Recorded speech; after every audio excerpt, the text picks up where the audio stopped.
Hello everyone, welcome to the Sweet Source Canada YouTube channel. My name is Tristan and today we're going to be changing the engine oil and filter on this 1990 Volvo 740 Turbo. Let's get right into it.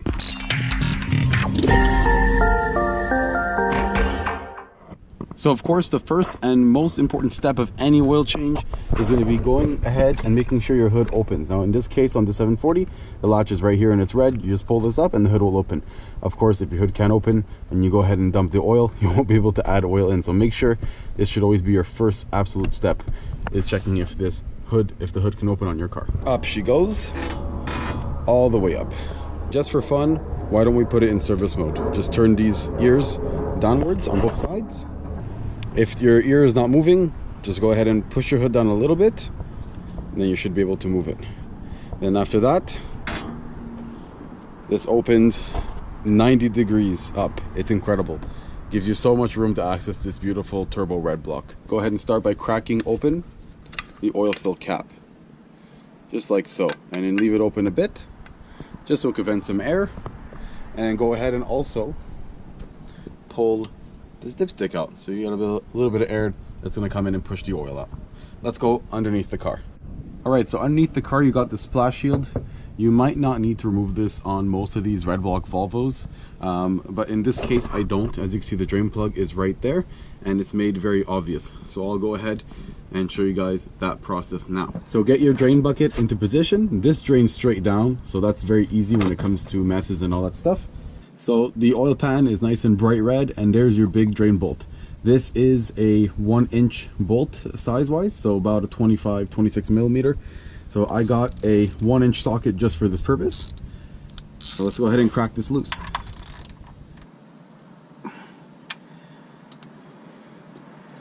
Alright, now that is tight. Now tightening torque on these is about 44 foot-pounds, so it doesn't surprise me if that's so on there. So I might need to get a bit of a cheater bar to help me remove this. Alright, so I've got myself the good old pipe of doom, or the persuader as I like to call it. In this case we're going to hopefully persuade this drain plug to come loose. So let's go ahead and make sure that's on off. So that's perfect. Get the persuader on there. This should come out now.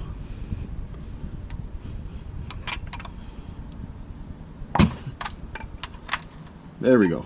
Once that's been loosened, go ahead and just allow it to drain. I did run this car for about 5 minutes ish before this oil change, and as you guys know, that helps mix up the oil. There we go. And we're gonna allow that to drain. It's just about 4 liters of oil like the old Saabs, so this shouldn't take a whole lot of time to drain out, but we're gonna let it do its thing. While that's draining, of course, make sure you have a rag handy, wrap the drain bolt in that, and let's go ahead and clean this up while this oil drains. Alright, so while the oil is draining, let's clean this up. So grab yourself a little bit of brake cleaner, move the washer out of the way. Let's clean up this dirty drain plug. So let's get this drain plug all cleaned up.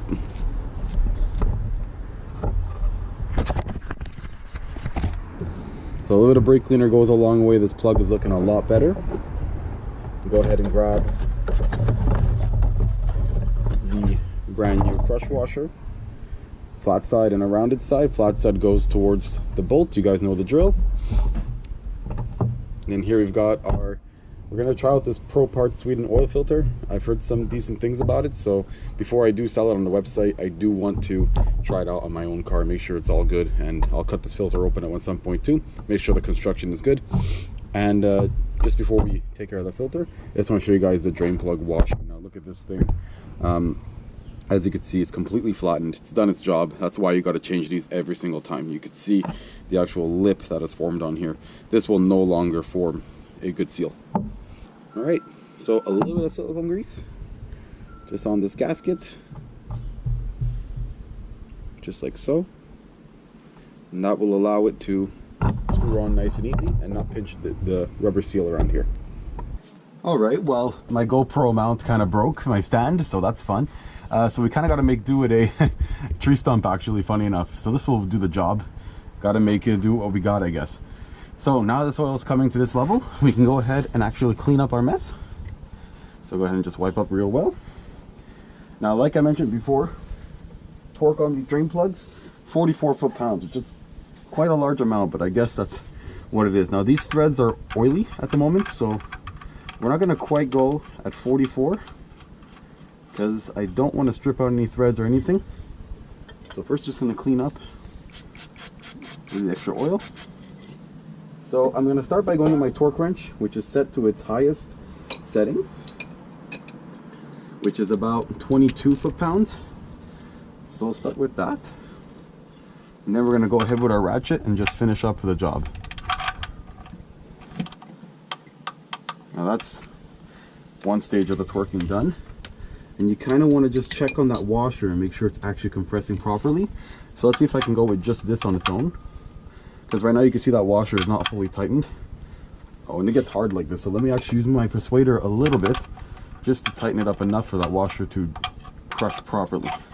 So we're going to go in stages and move this out of the way. Last thing I want is my tools falling in there. So we're going to go in stages and just make sure we're not over tightening this. We're going to be periodically checking on that washer. As soon as I see it start to tighten and squish, I think we're going to be good. So I feel like that's going to be enough. I mean, to me that's more than ample tight. I can see that gasket is actually crushed really thoroughly. So I'm actually happy with that. So I'm going to go ahead and clean up my mess. And I'll just show you guys with the camera what I mean by this washer being crushed thoroughly. So you can see it's coming out a little bit and it's actually bent a little bit. So it's not mushrooming, but it is properly tightened. So I think that's going to be more than enough torque on this.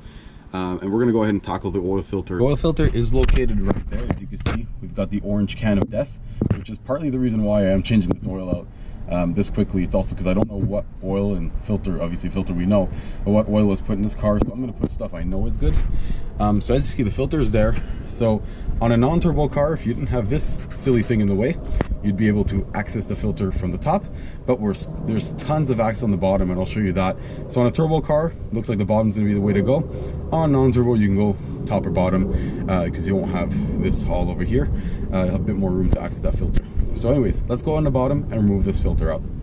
So as you can see, just coming up here from the oil pan, you go towards the passenger side of the vehicle, and there's our oil filter. Easy to access now in a much easier spot for underneath. So let's go ahead and remove that. Let's grab our pliers, and we're going to turn it towards the top of the car. That's going to loosen it up. Drain plug goes on tight, but luckily it looks like this filter is cooperating quite well.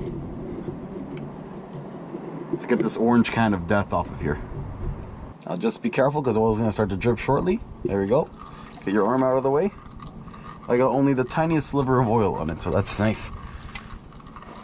I'm going to undo it a little bit more. Luckily we put our drain pan into place and we caught most of this oil coming out. Actually all of it. Some of it went on my sweater, but otherwise we're good. So I'm going to let that drain for a little while just because I'm not on a lift, so I don't have the best access to it from here, and I don't want to get oil in my face either. So let's go ahead and undo it slowly. And just be ready to catch this thing because it has oil in it.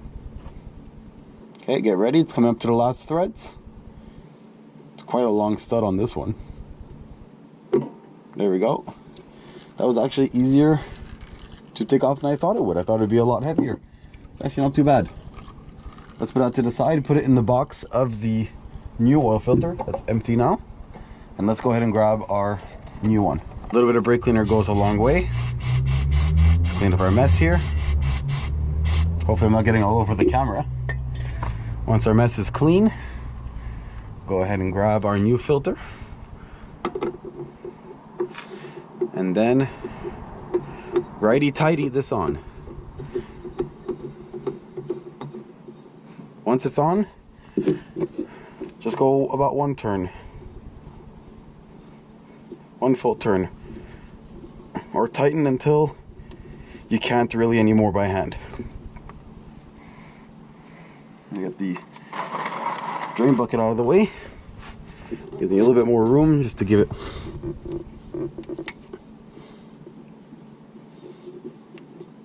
There we go. That's all we need. That's tight enough. Let me clean up my mess one more time.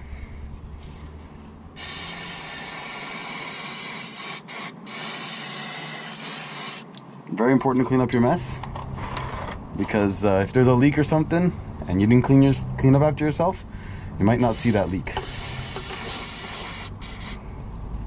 And let me tell you guys, this 740, I just got it. Ain't looking so bad underneath. It's actually very clean, all considering. Every mounting point where the control arms go, very clean. There's a bit of oil leakage here and there, but nothing crazy. But I'm really excited to get stuck into this thing, and next year we'll be definitely doing more projects on this thing. What's cool about this oil filter too, it kind of has an original look to it. So hopefully these filters are good.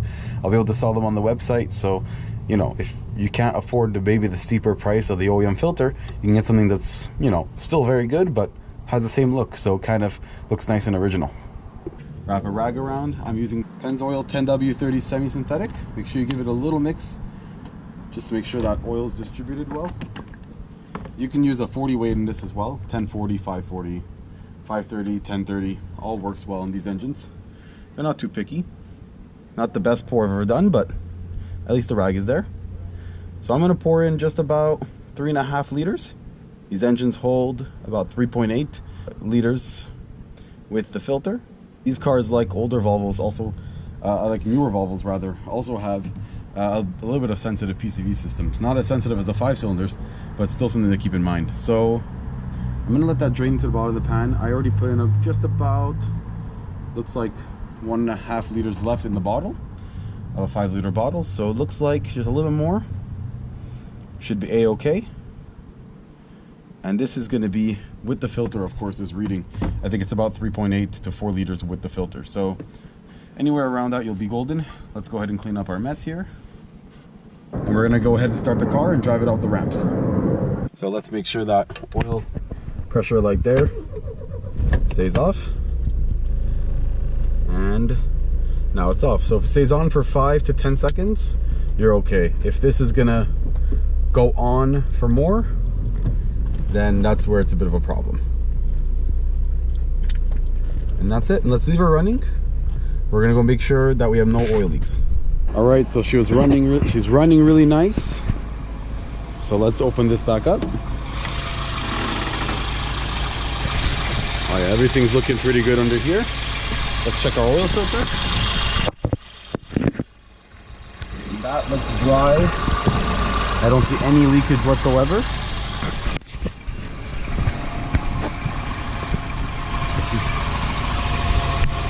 Underneath the car, I can see the drain plug is nice and dry. I think we're good to go on this. So there's the oil that came out, quite dark honestly. No weird smells, no weird particles in it. Everything looks pretty normal. So don't forget to go ahead and recycle all this and put it into a scrap container, bring it to your auto parts store, whatever, a mechanic shop that will recycle the oil properly and dispose of it properly, and don't just dump it into the drain. That's really important. So I'll go ahead and do this while the oil is settling back into the pan on the 740, and then we'll go ahead and check our level. All right, so now it's time to check our oil level. I cleaned up all my tools and everything, so it gives ample time for this oil to drain into the pan. So you can see you got your hash marks here, so that's where you want to look. Your oil wants to sit between the lowest point right here and the highest point here. That's where you want it. So in between that is good. You really don't want to be filling this to the tippity top max. So 3.5 to 4 liters should be just a tippy top max. Let me just have a look. Let's see here. That is actually a perfect oil level. It is just coming up slightly on the max, but not there, not quite there. So this is actually going to conclude our oil change. That oil is at a great level. So feel free to go around the block, take it for a little road test. But otherwise, everything's done. Make sure you clean up your mess, recycle your oil, and that's pretty much it. So everyone, thank you so much for watching. There's going to be a lot of Redblock content coming out with this new 740, our newest addition to the family. And if you guys enjoyed it or it helped you out, please hit the like and subscribe. And otherwise, guys, have yourselves a great day and take care. Goodbye.